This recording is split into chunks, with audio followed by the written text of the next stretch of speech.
Bismillahirrahmanirrahim. Assalamualaikum warahmatullahi wabarakatuh. Kami dari kelompok 2 yang beranggotakan 10 orang, yang dimana ada Sri Rahayu dengan saya sendiri dengan NIM 200181039, Arnianti dengan NIM 200181041, Mugni Masuri dengan NIM 200181043, Nurhalizah dengan NIM 200181045, Risnawati Ilhami dengan NIM 200181047, Indri Juliana Emang dengan NIM 200181057, Ilma Fahimah dengan NIM 200181058, Sepriani Yunus dengan NIM 200181060, Widi Pilili dengan NIM 200181063, dan yang terakhir Refli Tanan dengan NIM 200181066. Dalam beberapa menit ke depan, kelompok kami akan memaparkan materi tentang antihiperlipidemia. Adapun poin pembahasan dalam materi ini adalah: yang pertama, membahas tentang definisi; yang kedua, klasifikasi; yang ketiga, parameter; yang keempat, jenis lipoprotein; dan yang kelima, antihiperlipidemia.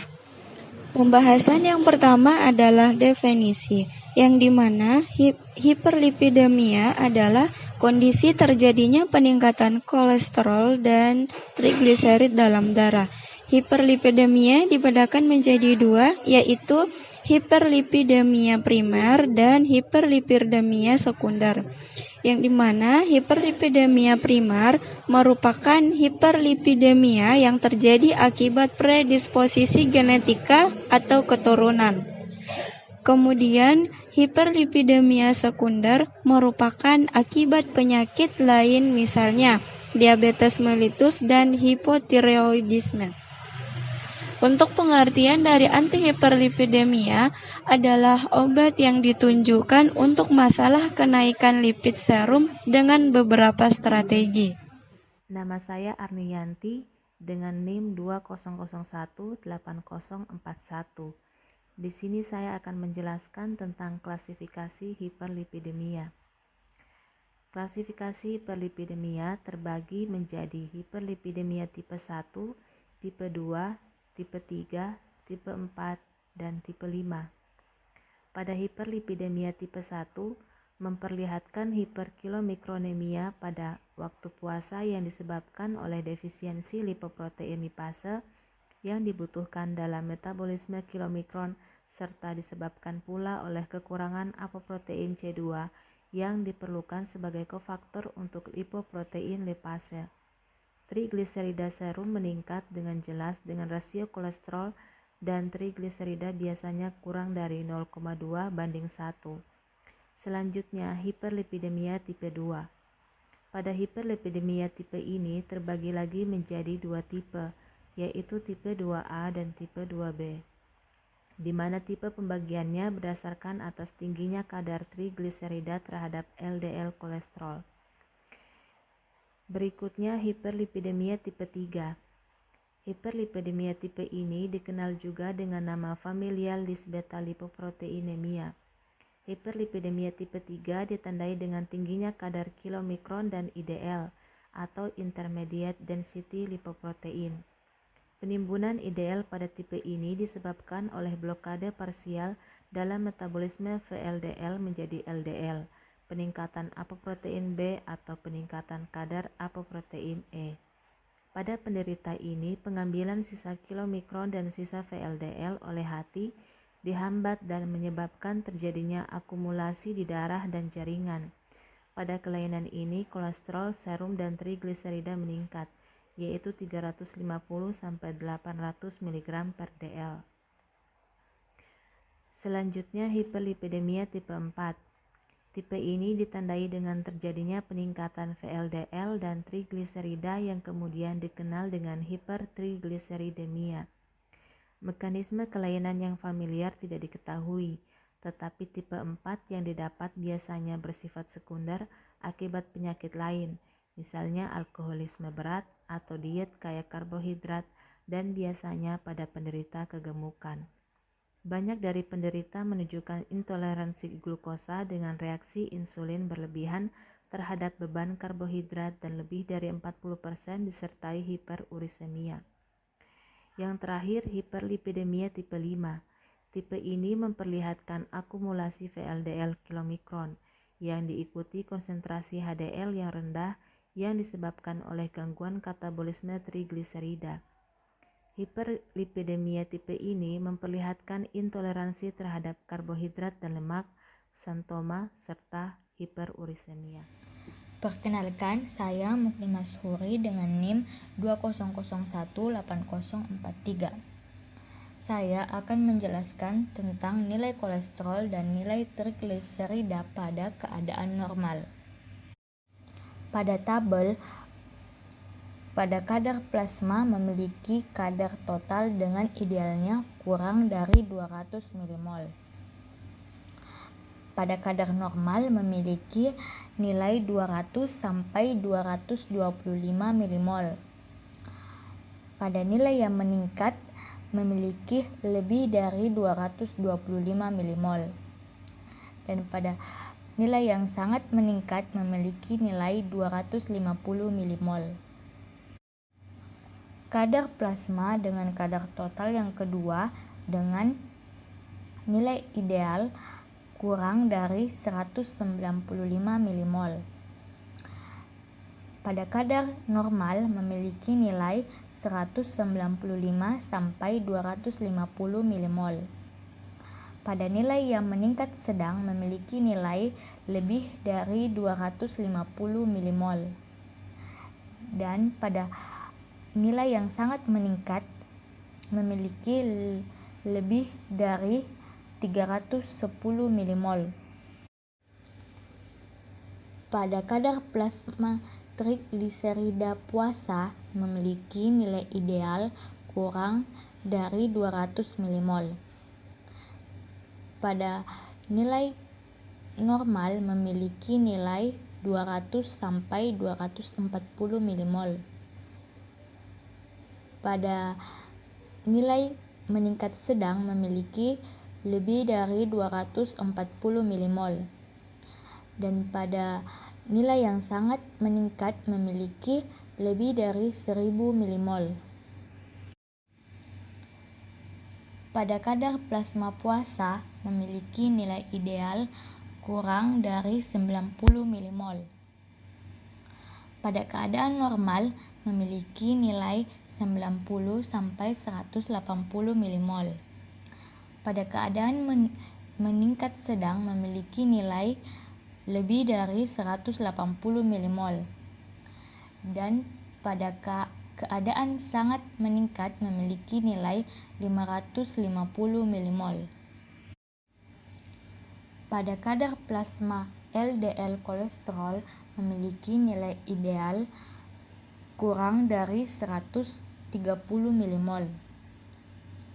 Pada keadaan normal memiliki nilai 130 sampai 160 mmol. Pada keadaan meningkat sedang memiliki nilai lebih dari 160 mmol. Dan pada keadaan sangat meningkat memiliki nilai lebih dari 200 mmol.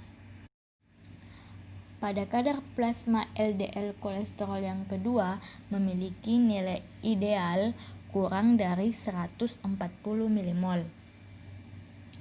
Dengan keadaan normal memiliki nilai 140 sampai 175 mmol. Pada keadaan meningkat sedang memiliki nilai lebih dari 175 mmol.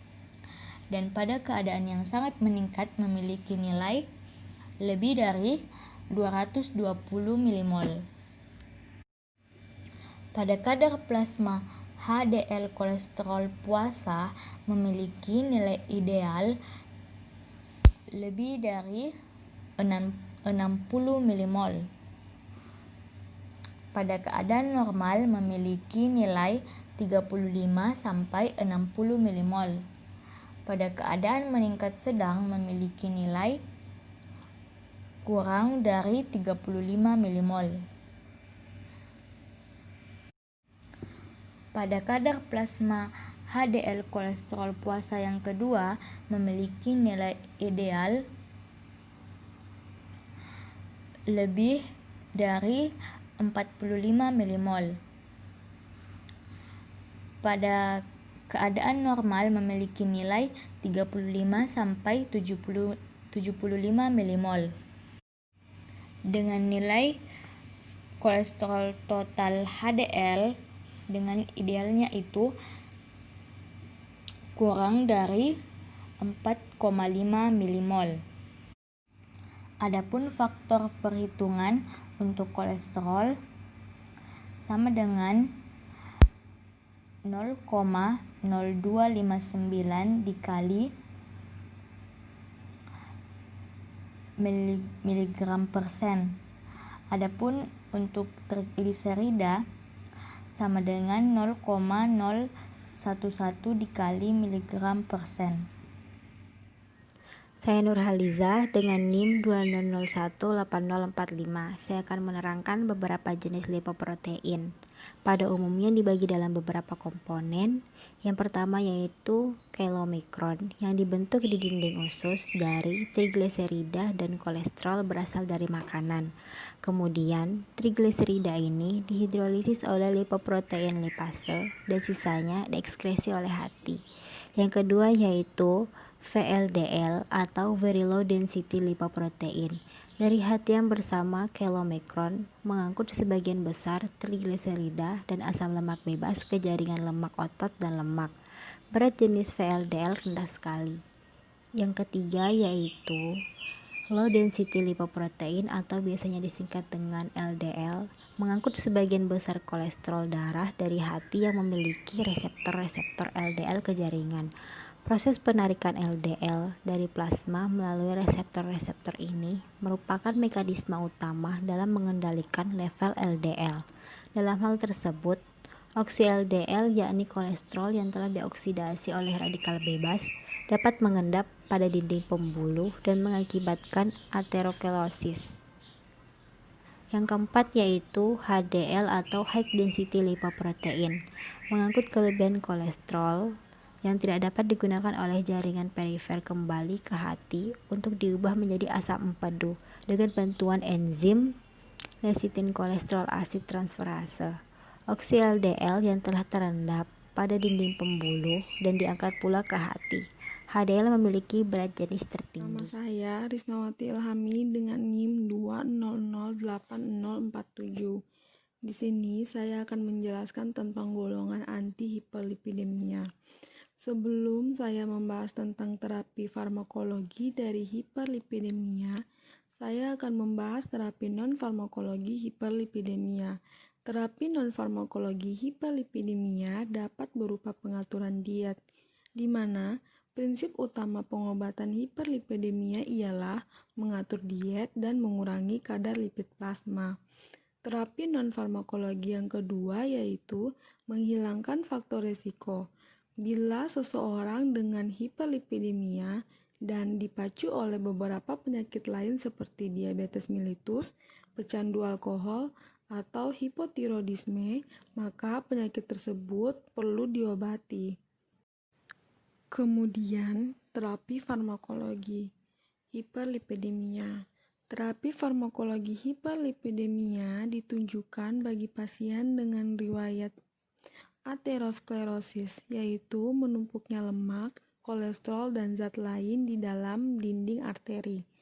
Dengan adanya faktor risiko lain seperti diabetes mellitus, hipertensi, dan merokok. Antihiperlipidemia terdiri dari 5 golongan, yaitu yang pertama golongan statin, yang bekerja dengan cara menghambat sintesis kolesterol. Yang kedua, golongan asam fibrat bekerja dengan cara meningkatkan aktivitas lipoprotein lipase. Yang ketiga, resin. Golongan resin bekerja dengan cara menghambat sirkulasi enteropatik. Dan yang keempat, golongan asam nikotinat bekerja dengan cara menekan lipolisis.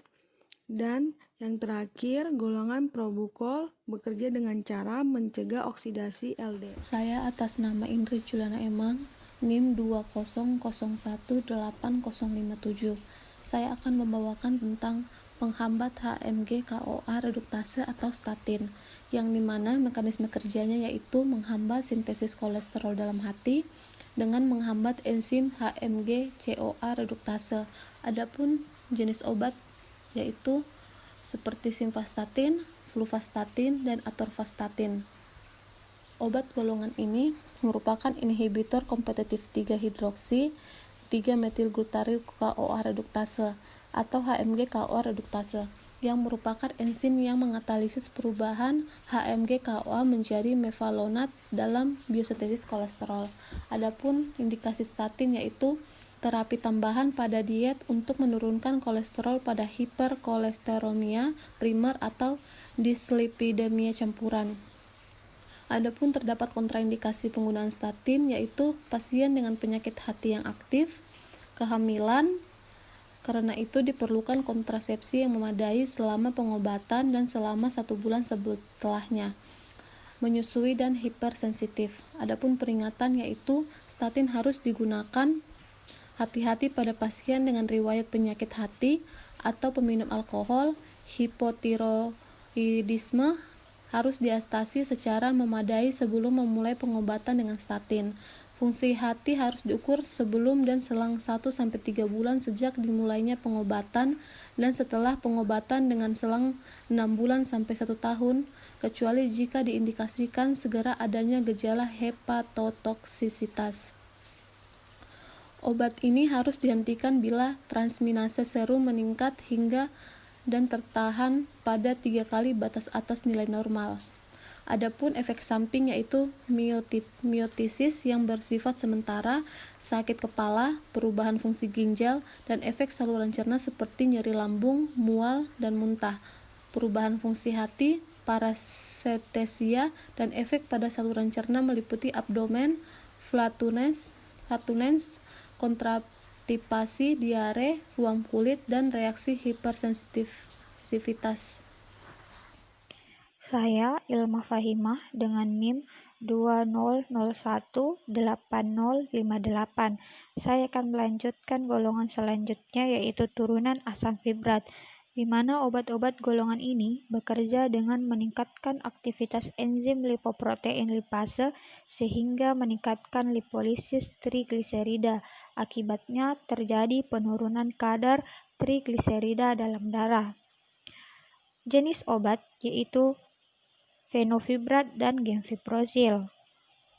Adapun perhatian khusus pada golongan ini yaitu gangguan ginjal dan hati, miotoksisitas. Perhatian khusus diperlukan pada pasien dengan penyakit ginjal karena peningkatan progresif kadar kreatinin, kadar keratin serum atau gagal untuk mengikuti petunjuk aturan dosis dapat mengakibatkan miotoksisitas.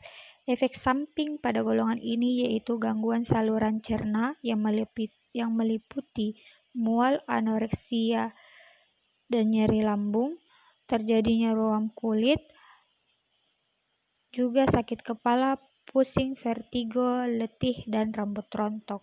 Nama saya Sepriani Yunus, NIM 200180060 dari kelompok 2. Di sini saya akan menjelaskan penggolongan dari antihiperlipidemia, yaitu golongan dari resin.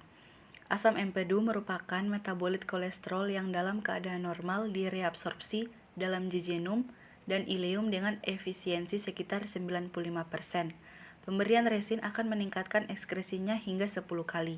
Resin menurunkan kadar kolesterol dengan cara mengikat asam empedu dalam saluran cerna, mengganggu sirkulasi enterohepatik sehingga ekskresi steroid yang bersifat asam meningkat dan kolesterol yang diabsorpsi lewat saluran cerna akan terhambat dan keluar bersama tinja.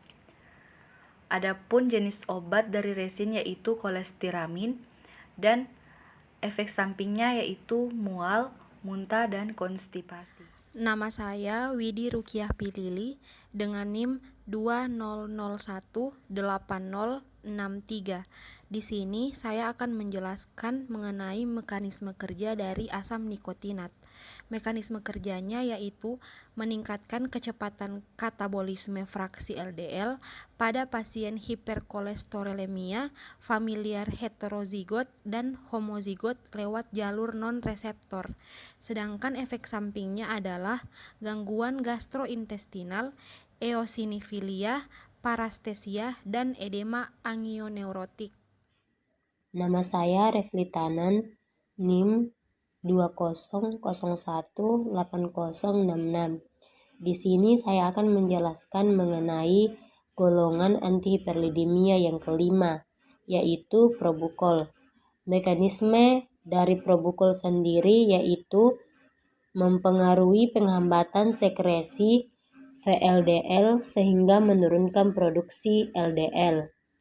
Adapun efek samping dari Probukol seperti gatal, kemerahan kulit, gangguan hati, dan gangguan saluran cerna.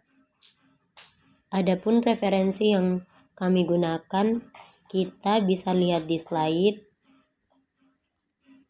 Itulah pemaparan materi tentang antihiperlipidemia yang dapat kami sampaikan. Kurang dan lebihnya mohon dimaafkan. Sekian dan terima kasih.